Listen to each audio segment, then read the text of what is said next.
Hey, welcome to the Slow Food Lunch Break. It is Tuesday, it is around noon, and we're here talking about farming and fairness and food and slow food and all sorts of fun stuff. We actually were all just getting to know each other here before we went live, and we've got folks joining us way out in the boonies. We've got folks joining us from Dallas, and we're here to talk about farming and agriculture and returning veterans and fairness and accountability and all sorts of fun stuff today, actually. So to kick that off, I want to introduce these fine folks here. I guess they're to my, I can never figure out which direction things are on computers anymore. They're over there, and they're coming to us from Farmers Assisting Returning Military. And so I'd like to introduce Hyiat El-Jundi and Steve Smith from Farmers Assisting Returning Military. Do you guys want to talk a little bit about what that all is and introduce yourself to everybody? Yeah, thanks for having us. We're grateful to be here having these conversations with all of you. My name is Theda and Chris I'm the Executive Director for Farmers Assisting Returning Military. We provide therapeutic agricultural rehabilitation and training for veterans. It's a really beautiful mission that Steve Smith and James Jeffers started back in 2015 as a healing piece for veterans returning, military returning, and just having a very holistic approach to healing, getting away from pharmaceuticals, and then also just allowing veterans to continue their mission of serving their communities by feeding them and healing our distressed food system here in America. So that's what we focus on. We do different kinds of training and and education in different capacities. But I'll let Steve Smith here go more into that and why he felt the need to start it. Well, I wanted to grow nutritiously dense food for my family was really the main thing, and then I found it therapeutic in its own right. Me and James both kind of had the same mission: feed our families good food and find something meaningful. And we found it with farming. And once we got to meet a lot of other veterans that were in farming, the repetition of this is the best thing I ever did, or it saved my life, or I wouldn't want to do anything else, and how passionate they all were about the same thing. And they all wanted to give back to their communities, other veterans. It was just give, give, give, give, give. And that's just goes to show the type of people that join the military are the same type of people that feed our nation. And as the farmers are starting to retire faster and faster, we need someone to replace them. And veterans kind of fit that mold of hardworking, challenged, focused types of people. And a family farm is just a beautiful thing. I mean, if you talk to Chris and Theda and what they experience every day through the hardships and the good times and the things that happen on a daily basis, you get to present yourself with challenges and try to fix them. You get to grow food and give it to a family and watch their smiles. It's just very rewarding work. As when we first started, we were basically urban farmers. And then when we realized that there was a bigger mission at hand, we started a nonprofit to help some of those veterans that weren't interested in farming but needed an outlet or a group that could support them. So what we kind of do is, whether you want to be a farmer or not, we want to make sure that there's a community of veterans or people around you that can help support you. And if you have 40 farmers and they all got seeds and half of them got tractors, well, maybe those guys that have tractors were willing to share those tractors with the other 20 that don't. And if you have a community of veterans that all share trade secrets and seeds and tractors and such, may sound like a utopia, but it's what we've been doing for hundreds of years. And why not keep perpetuating that and create a community that does support the communities outside of that veteran community and bring everybody together, you know? I mean, that's a fantastic mission. I think that, and I'm glad Chris and Theda actually fell out in the middle of it here, and they've come back on now. We're trying to get them unmuted. Hopefully we'll be able to introduce them before they drop out again. Yes. Chris just texted me. He said they have audio. He said they have audio, but I guess they're struggling with the visual part of it. That's okay. And Country life. That's part of living. No, that's rural communities don't have internet access, you know? That's another. I think this is a really good illustrative moment for people that don't understand why we need more broadband access in the United States of America. Yeah. Is that our farmers are rock stars now, and we need to be able to show them off on the internet. Yeah. So we'll wait for, looks like she's connected on a different device here. Here we go. We're excited. Hey Theda, how are you? I'm trying to. How do you do? How are you? Good. Yeah, we hear I think you. I'm here. Great. Why don't you try try to introduce yourself to everybody and talk for a little bit before we lose you guys again? Well, my name is Theda Pogue, and this is my husband, Chris Pogue. We are 20-year Navy. Well, he is a 20-year Navy veteran. I was just a veteran wife, and nope, we lost y'all again. We can hear you. No, we can still hear you. Yeah, keep talking. Okay, can you guys hear me? Yes. Um, I'm nodding. Shifting here. I'm nodding. Okay. Sorry, I had my hearing aids in and the phone was going to my ears. Oh, that's funny. So we're making it work now. So, you know, the joys of, like I said, rural internet and broadband and everything else all into one, but we make it work though. That's amazing. That's fantastic. Well, thank you so much for joining us, and we're excited to hear a little bit more about you. Okay. Like Theda said, 20-year Navy veteran. Agriculture, I've been involved in some aspect of it my whole life, from growing up, having a hobby farm, working on a dairy, even around when we transferred on the military, you know, different states, different countries, we'd have this little small home garden. So we figured, hey, that's something we like to do. There's a need for it out there, and it's something that we enjoy doing. So it kind of went from there. We started small, you know, we grew just enough for us, then family and friends, and then family and friends turned into referrals, friends of a friend who heard about us. And in 2018, we actually went fully legit and went full production. So yeah, that's where we're at now. Oh, that's fantastic. That's fantastic. I mean, it's very cool to see success, you know, in agriculture in the modern age, and more people getting into it and more people talking about it in public. So we're really glad to have you guys here. Hyiat, before we got started today, I asked how you guys met, and I was wondering if you could just retell that story a little bit, because you put it so well. Yeah. So we had partnered up with Texas A&M Agribility for their Battleground to Breaking Ground program. And it was a 3-year program that we were one of 3 incubator farms in that program, that veterans going through this. The program had to get hours, and they could go to these incubator farms to learn whatever it was that they focused on.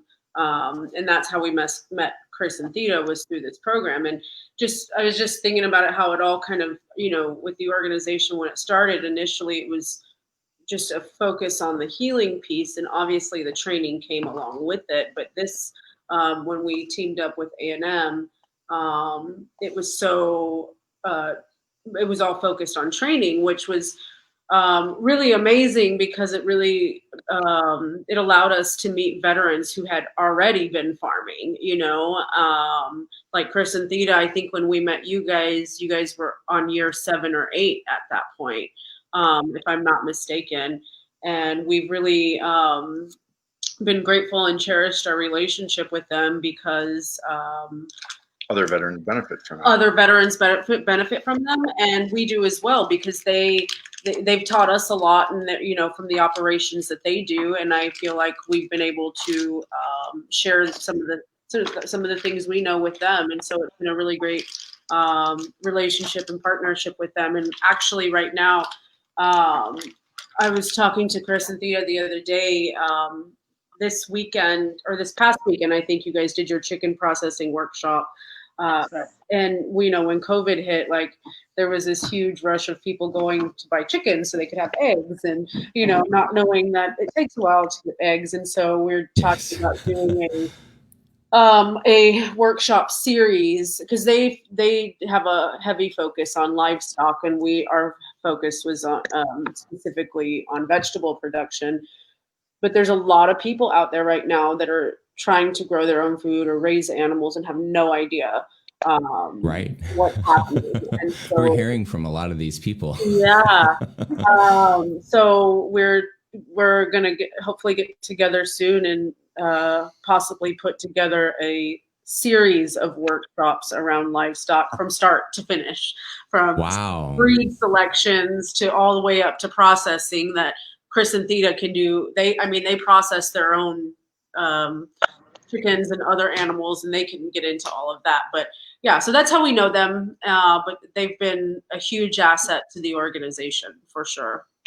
So it's nice to see all these farmers knowing each other and liking each other. And obviously what you're doing is already resonating with the community, and that's really exciting. So what I want to hear about is how the process kind of works, and what are folks coming into your program really, experiencing and taking away from that.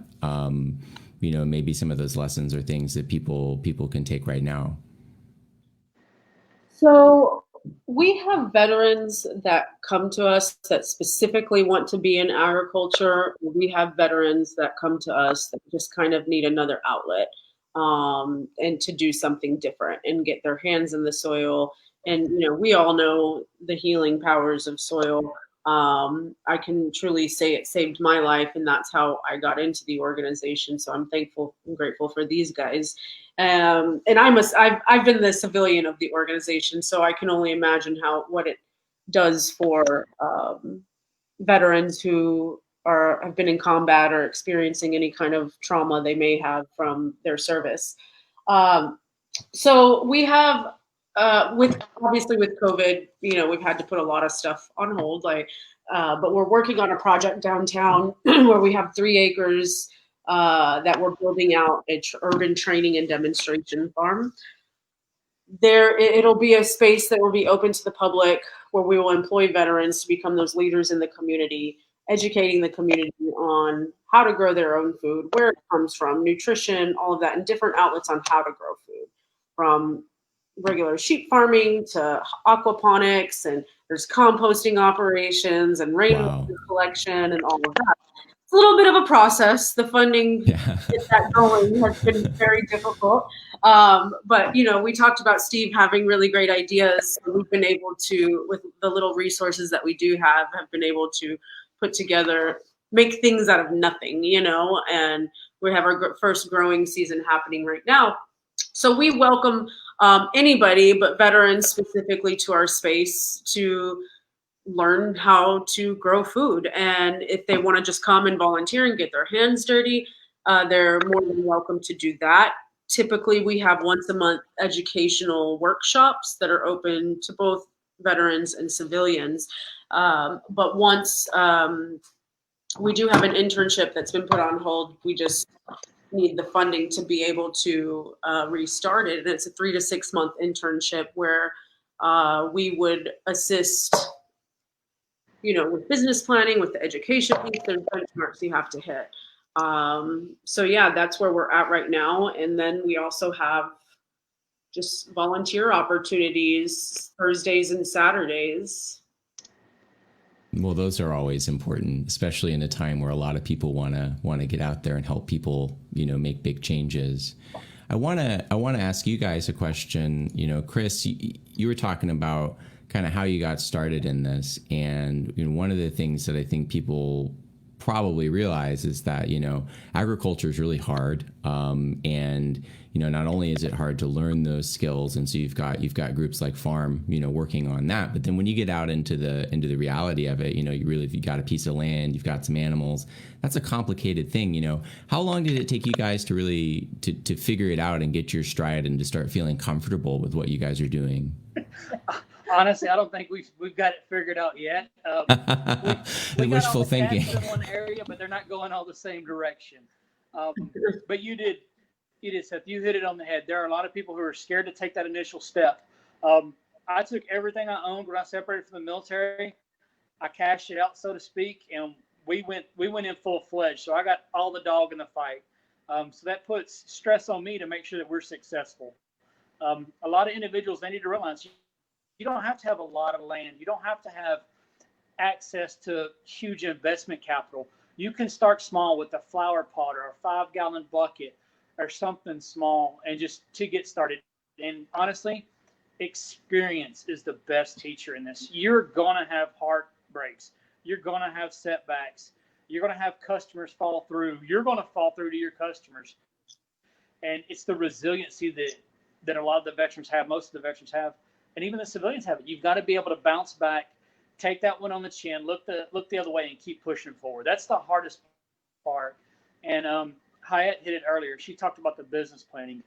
When we first started out, we knew what we wanted to do. We knew how we wanted to get there, but we couldn't tell you what tools we were going to need or to that effect. So that business plan is huge. You've got to have it written down. You've got to be able to follow it. And if you have a partner, a spouse, or even a business partner, y'all have to be on the same page, and you've got to have that common goal. If not, you're going to spin your wheels and waste your resources, which are very valuable, especially your time doing stuff over. Another thing with that too is that there's a lot of individuals and entities out there who are willing to help you, who have the resources to help you. Once you get your feet wet and you buy that piece of land, you're like, crap, now what do I do? Well, there's programs like, I know in the state of Texas, you have Texas A&M's, they have a county extension agent, which is in every county, in every state. There are agents that will actually come out to your property and go, okay, this is what we have. With our experience, our knowledge, this is what we would recommend you do first to really improve it so you can get to where you want to go. And that's a free resource out there that a lot of people don't know about.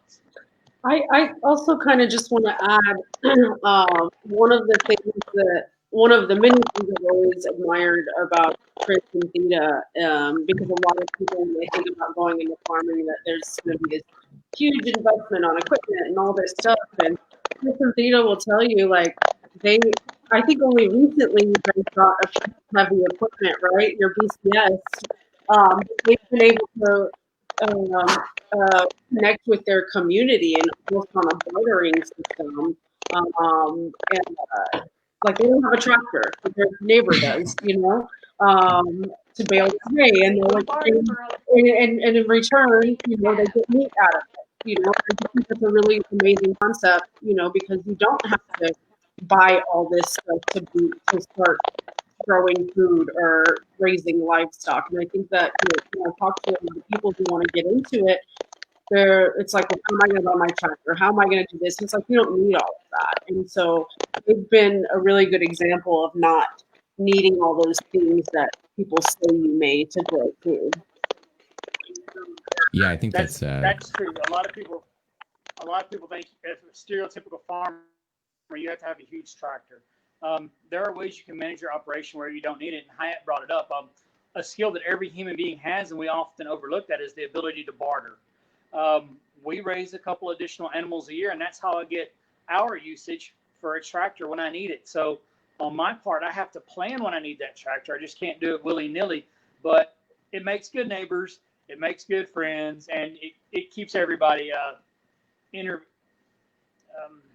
interacting to each other. It helps a lot. And we're sorry, we're experiencing some audio on our end, so that's why it looks like we're having a hard time. Our internet's probably about to drop us at any moment now. So we'll just let you know that. We know how it goes. That's part of it sometimes. I want to bring in a question here from the audience, from Consuelo. And the question is that her husband has 8 acres. They started a garden, but they need some help. He's a veteran, and they've got a whole community of veterans interested, apparently. It seems like your kind of people. So what kind of advice can you give? So, Well, one of the things, can you hear me? Okay. Go ahead, Hyiat. no, you can go, Theda. Sorry. Oh, well, I was just going to go back and reiterate. One of the very first places to start at is your county extension agent person, because they have kind of a finger on the agriculture industry within your county. They know who your master gardeners are. They know who your master beekeepers are. And these are all people who are willing to reach out and help you. And then if you're close to us, one of the things that we do is we host different veterans here on an internship basis. Matter of fact, we have a veteran interning with us right now who flew in from Illinois. And he'll be out here with us for 2.5 weeks, just trying to teach him everything we possibly know about farming and agriculture and raising animals and how to work in the heat. Yeah, and you know, as far as the topic goes, you know, I think Steve is actually responding to her question on the live feed right now. But you know, we have different resources that we can, you know, connect them with, and if there's something that we can assist with as far as getting some hands out there, or even just kind of sitting down and having a conversation about what it exactly is they want to do, you know, and just start from there. You know, one of the biggest things I learned, because when I started with the organization, I was a volunteer, and then I did their internship and then their first hire. It's like people want to go all in and do all these things, and it just doesn't, you're not going to be successful that way. You know, you're going to be consistently chasing your tail. So that's why the business plan is so important, to hold yourself accountable. And really, for us, it was just finding a couple things that we were really good at, and we could get operating like a well-oiled machine, and then adding to it, you know. And then, like Thea was saying, there's different agencies that can help you. Well, the extension office, and then there's different federal agencies that have programs that can assist with the build out of your farm as well. So yeah, you can connect, anybody who's interested and needs some guidance can connect with any of us, and you know, we're happy to help. That's fantastic. Sorry, I've got you guys muted just because every time I unmute you, there's like a big crackly explosion sounding. So if you guys want to talk, we're just going to play hand raising games, I think, which seems fair. We all remember that one from a long time ago. So I wanted to ask you guys another question, I guess, about business, because, you know, part of this is like, you know, really you get the land, you get the thing going that's going to be driving this business. But what is the other challenge that you find yourself running into? I talk to a lot of farmers, and it seems like it's like, wow, we got the growing thing down, but now the selling thing is hard. Or, you know, there's usually something in there that's really challenging. And I wonder, you know, when we talk about getting a better food community, one of the big things that we're talking about is just getting more people involved with it. And so I wonder where those bigger systemic problems are. We find ourselves talking about those a lot. Are there any that you guys like to harp on? There's a lot. There's a few. Yeah, I think we all have a little. Well, I'll unmute you guys if you want to go ahead. The one thing we've noticed is you can have your best land plan, you can have your production, but the issue that we're running into, and it's a good issue to have, is customer education, unrealistic expectations. Yes, you might have an acre and you'll have your peas or your produce there, but you can't expect 100% return on every seed you planted. Or a customer will come and they'll say, hey, I would like to buy 2 chickens from you, and I want 3 eggs every day. It's the unrealistic expectations, and we find ourselves doing a lot of education, especially since the current pandemic has hit. We sell bison. It takes us 2 years to get a bison up to the weight to slaughter, and they'll come in and say, hey, can you feed them just twice as much and get them to wait faster? It's that type of stuff. That oh my gosh. The education aspect to reach out there. Wow, Chris, I have to ask you a question. You mentioned bison. Amanda has the same question, I guess. What do you raise? And my question is, why bison? I grew up with cattle. There's nothing wrong with cattle. Texas is a cattle-heavy agricultural commodity. Cattle can be very hands-on. They can be very needy. You have to vaccinate. You have to help pull calves depending on your operation. Honestly, I grew tired of that. So I went with bison. I worked on a cattle ranch out west, and we were always working his herd. And we noticed that there was a herd of bison out there, and we never touched them, never fed them, never did anything with them. But yet they were always productive and successful and multiplying in numbers. And that was my aha moment. While I'm out here riding a saddle, getting sore, busting my butt, when I can just leave them on pasture and they will do well. Nature did great when it evolved the bison, so we're not going to mess with it. So we took what we knew with cattle, and we took what we thought we knew with bison. We got a mentor that kind of showed us the way, and we put all of our chips in. I mean, we jumped in feet first. If we fail, we're hurting bad.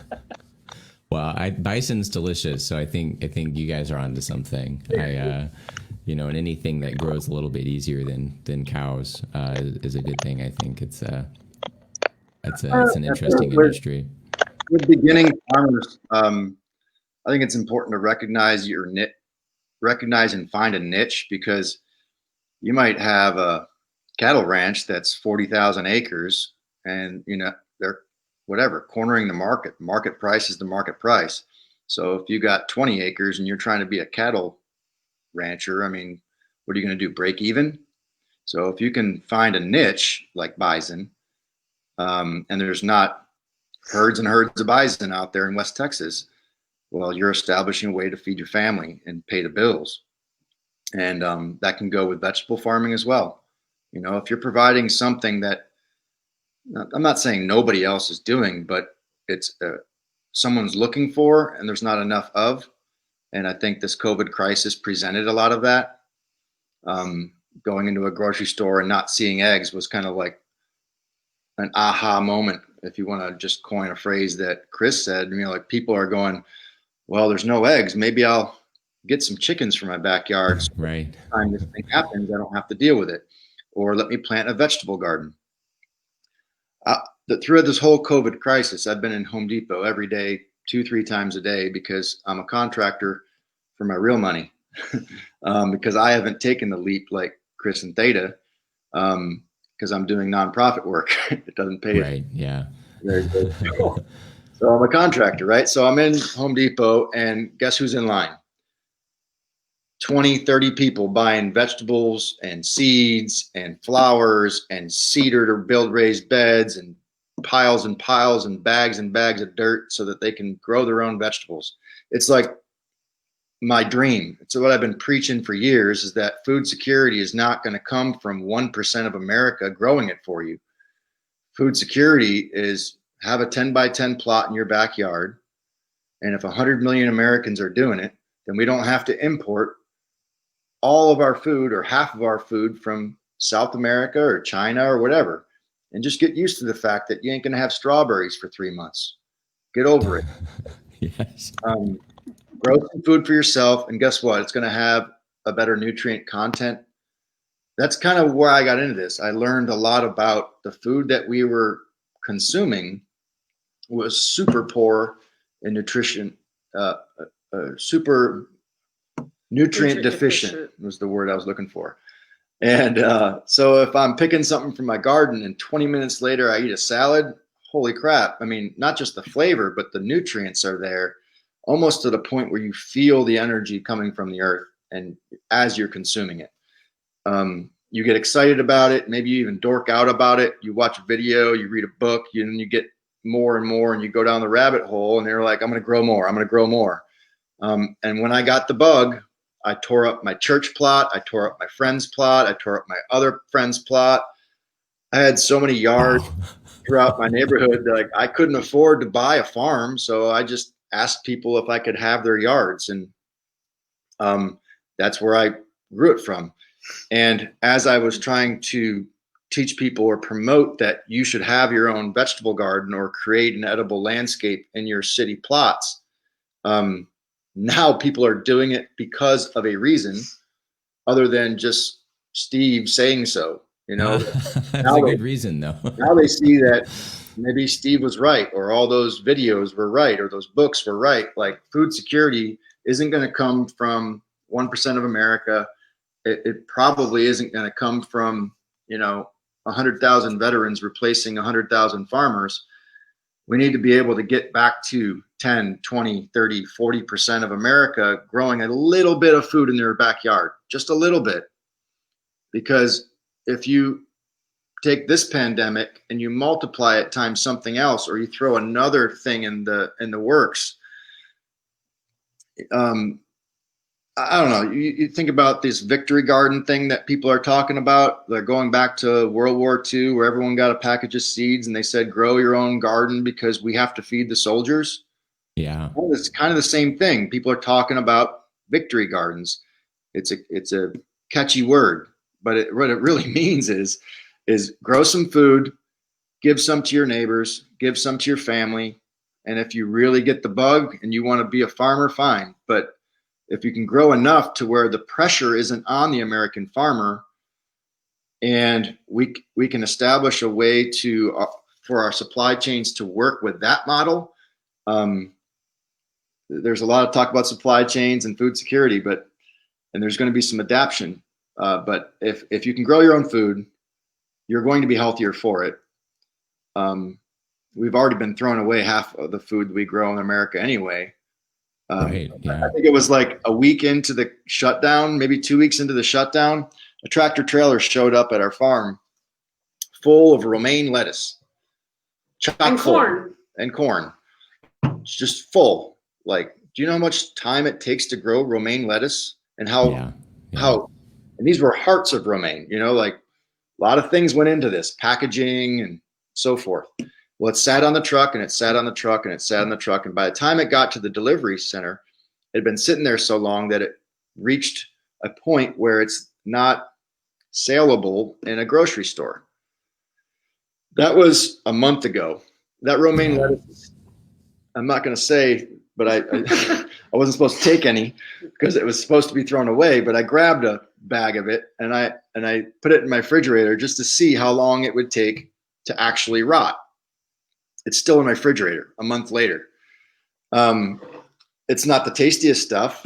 It's not organic and all that kind of things. But I was just curious to see why they were throwing away romaine lettuce that was a week old, even though it wasn't rotten. Wow. That was a tractor trailer full. And this happens every day, hundreds and hundreds of times a day. And you're like, where the hell does all this food come from? 1% of America grows this food, and it gets shipped across the country, and you start thinking about it. And we have this elaborate, sophisticated, it's amazing the way our distribution system works right now. Yeah. And I know that if you throw a wrench in it, like, everybody grow a garden, we don't need farmers, it's going to change the way that we deliver food and how we buy it at the grocery store. But if this bug of growing a raised bed in your backyard turns into something, there's not going to be so much pressure on farmers to spray chemicals. It's not going to be well.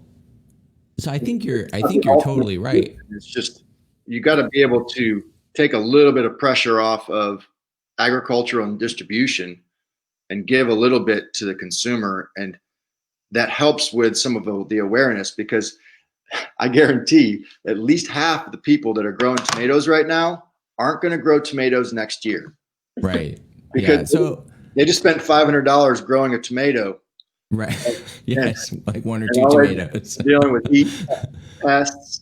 Yeah. More heat, and they don't want to do it again. They're happy to pay a farmer more money than they're normally used to paying to get that tomato that they tasted in their garden. And they're not going to eat those crappy yellow tomatoes that they get at the grocery store anymore, because they want the tasty ones, and they're willing to pay for it. And that makes a more successful farmer. That's actually a really nice fringe benefit. I have a question, though, I guess, for everybody, which is, growing food is hard. Yep. But only because of the knowledge gap usually. I mean, once you sort of know what you're doing, it becomes fairly easy. At a point, right? North Texas on its own is hard for a lot of its own reasons. I think we know what they are. So my question is, everybody's talking about growing things, getting into this, supporting local agriculture. If we all had more gardens, we'd have more food security. Where should people start? What's like the base level of like, go to Home Depot, buy this and this, what is a reasonable level of an achievable goal, for somebody to actually be able to get into this right away? We're sitting here in June right now. People are going to be locked in their homes for a little while longer. It looks like, I don't think that people are going to be super comfortable in grocery stores anytime soon. So, this is a great time to get people into doing this. Where should we realistically start? For getting into farming or food? I think just people. Just growing their own food. Yeah. I think that people are just watching YouTube videos like me when I was getting into this 10 years ago or whatever. You start, with the easy stuff. And, Chris was saying something a minute ago, start with a 5-gallon bucket or a planter. Don't plant a half an acre of tomatoes your first time at it. Plant 4 and learn how to prune them and learn how to water them and learn how to fertilize them, learn pest control, learn what every bug is, and then Google that shit. And go on there and be like, what's that? Well, okay, that's a cutworm or that's a cucumber beetle or whatever. And then when you grow cucumbers, you'll know what a cucumber beetle is. Or you grow squash and you learn what a squash bug is. Pest control is a huge part of being successful. And soil management, water management, soil building, like build healthy soil and an ecosystem in your yard. But you're not going to, you're not going to till up. Nobody has a half an acre in the city anyway, but that's why I keep thinking like 10 by 10 in my head, because it's just square, something small enough that has enough sun that you can achieve enough, without spending too much money on water and amendments and soil and all the things, to learn how to grow it. And then your neighbors will be beating down your door. One of my mentors told me that one day. He said, he said, Steve, I'm glad you want to be a farmer, but just learn how to grow it and they'll be beating down your door in 5 years. That was 10 years ago. And now I've learned how to grow it.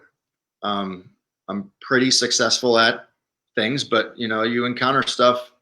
I encounter stuff all the time that I don't know anything about. And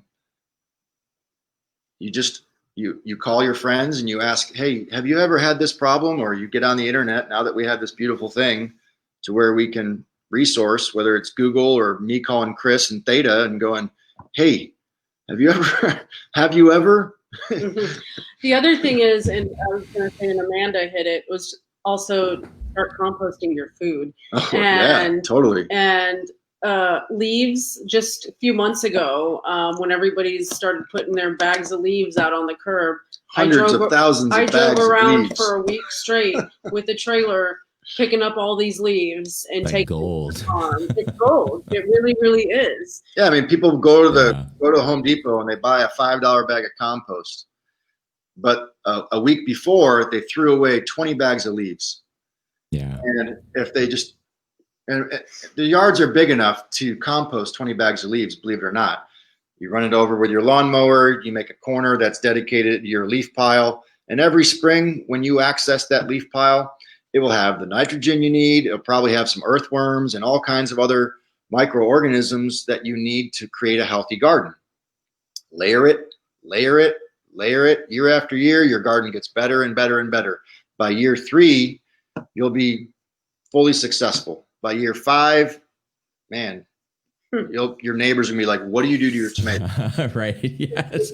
And you end up bagging less leaves, which is a nice break from leaf bagging. Yeah. Were you raising your hand, Chris? Yeah, we see you guys. You're unmuted. Feel free. Okay. Well, one thing I wanted to throw in there is that, you know, getting started in farming and ranching, it can seem daunting, overwhelming. Just you read one book and you say, okay, I got this. And then you read a second book and it totally contradicts the book. And then before you know it, you're in this wormhole of information and you haven't got anything planned. Honestly, if you want to get into it, you want to get in, like, start gardening, there's so many different ways. Like, we met a guy in Los Angeles when we were stationed out in California. He actually contacted the city planner's office and all of those sidewalk strips in cities. He just started a tomato seed here, a cucumber seed there, like on city corners. Like, they had vegetables just growing up everywhere in the city, and it became a community thing that the whole community got involved in. So it wasn't just stuck with one person doing it, but everybody doing it. And if it's something you want to start in your house, start with a local nursery or farm store, feed store that's in your area, because a lot of times those employees there are a wealth of knowledge as well. And they can tell you, hey, this variety of seed grows really well in our zone in this county. So, you know, you're not starting out with a winter squash in June or July trying to grow it. They can help you know a straight neck squash will do best here. And they can help you with composting and get you started all these different directions. Just don't be afraid to reach out to local people in your community, because a lot of times too, they'll let you know, hey, you know, our soil, it's known in this county to be clay soil. It's known to be mud. It's known to be sandy loam soil. So knowing what kind of soil you have, and honestly, the best way when you want to get started and you're going to go in the ground, start with getting your soil tested.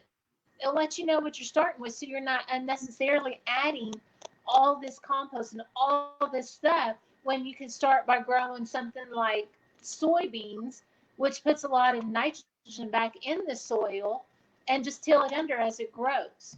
And your nursery, your local nurseries, your local co-ops, feed stores, your master gardeners club in your county, they already know a lot of that information, so you're not having to reinvent the wheel. Yeah, True statement. say that. Like, I dealt with a lot of community gardening. Go ahead and do it. Go ahead, Chris. I said, one of the things is, if you're thinking about starting a garden, you know, start small, have those realistic expectations. Steve said it earlier. You've got to be prepared. Everything is seasonal. You got to know what season. You can't plant strawberries in December thinking you're going to be eating them in January. That's not how that works. Start with something small. Start with something your family will eat. It does you no good to raise something that nobody in your family will eat it. You're just wasting your time, you know. If your family loves carrots, start with carrots in a bucket. They're easy to do. Don't take a lot of soil. Don't take a lot of maintenance. And then if you want to branch out from that, reach out. Don't go at it alone. There's a ton of people, a wealth of knowledge, and they're willing to help you. And a lot of it is free. But again, experience on your part, learning that experience and that wisdom, that's tenfold better than you can, you know, just Googling it or reading it in a book. Your county extension agent, you know, we're harping on them a lot. They are an underutilized resource, and it's free. And I guarantee you, they've done the headaches, they've done the heartache, they know the research. Don't waste your money doing something that's not going to grow in your area. We have clay. But before 9 o'clock, it's mush. After 9 o'clock, it's concrete. Very unique farming challenge. Hyiat hit it. I went around for 2 years with a cattle trailer, and I grabbed every bag of leaves that I could find. And right now, we're growing year-round. We do have hoop houses that kind of, you know, we can modify the temperature and extend the growing season. But, again, we started out 10, 15 years ago, hey, I want to grow a tomato because the tomatoes in the store, I don't like them. And that's how we started. And we've had our oh, my God, we've had our lumps. And you learn from them, you know. Right now, I got 2 acres of feed corn. I keep looking out the window at it. We got a windstorm right now. It's swaying back and forth, and some stalks are snapping. And in my head, I'm like, yep, there went 10% of my livestock feed for next year getting laid over. So you got to be able to take those lumps. So start small. Don't be scared. Failure will come, but success will too. That success will be that first tomato, that first radish, that first little salad mixture that you planted in a bowl, you know. It'll come, and it'll be so sweet. And when you do have those failures, do not give up. Don't give up. Prime example, you know, we have been growing tomato plants now, golly, for most of my life. I started out with cages. Then I went to round fencing. Then I went to a Florida weave method. Then I went to cattle panels. And let me tell you, I have yet to find a way out of all of my years I've been doing this to keep my tomato plants from falling down. It just, you never stop learning. You never stop evolving from it. It's going to constantly be a challenge, and it's going to be hard. You will have lumps. Chris's favorite thing with farming, there's always 3 Ds to farming: divorce, disability, and death. Well, yeah, you're going to have a divorce if you and your spouse don't communicate. You've got to communicate to make it work. You're going to get injured. Even on your best days, you'll get complacent. And next thing you know, you're on your way to the ER because you split your head open with a T-post. It happens. And eventually we all die. That's just how it is. We all die some days. Sometimes farming makes it happen a little bit faster if you're not careful. It just is. Oh my goodness. Well, that's a pleasantly morbid place, I think, to start wrapping up on. And I want to ask you guys a more uplifting question, which is what's your favorite thing to grow? What specifically caught you? What made you catch that bug? And then remind people where they can find you online to check out more about what you're doing. And then we'll get out of here. Why don't you guys start, Hyiat and Steve? My favorite thing to grow is a cover crop in July and August. So I don't. Amazing. Okay, getting back to some of the other things you were saying, like failures in a garden often happen because of coastal Bermuda taking over, or weeds getting out of control, or the heat, making you give up in Texas. 100 degrees is just like, you got 20 minutes before you're like trying to like find an excuse to get out of the garden, or the fire ants are biting you or whatever. If you're not reliant upon your garden 100%, if you're just growing food in your backyard, don't be afraid to throw 2 bags of leaves on it to do a little weed control, or plant a cover crop, let it grow, till it under, like Chris was saying a minute ago, and then in the fall you'll have a lot better thing. And chickens wouldn't hurt either. If you have a plot that is 10 by 10, put a little chickens in there. They'll eat all the bugs, they'll do all the things, they'll scratch it up and poop on a little bit, and you'll get some eggs out of the deal. And don't get so focused on like production. Just grow a little food, have some successes, and when the failures come, rip it out and feed it to your chickens, and they'll give you eggs. Well, I like it. And to answer your question, Seth, I think my favorite thing to grow would be tomatoes. Everybody's. Well, I feel like, and when I learned how to grow tomatoes, I like learning. I was doing the internship and learning from David Mills, who's actually watching right now, and who is a wealth of knowledge. He was kind of our farm manager then. But there was, first of all, the aroma that comes off of the tomatoes is just almost intoxicating to me, and the care, the detail, and the care that went into it was just. It was like a little baby almost. They were like little babies almost, and having to go out every morning and pull the suckers. And, there was just something really special about it to me. And then just producing these beautiful, tasty fruits. I don't know. I was just obsessed with them.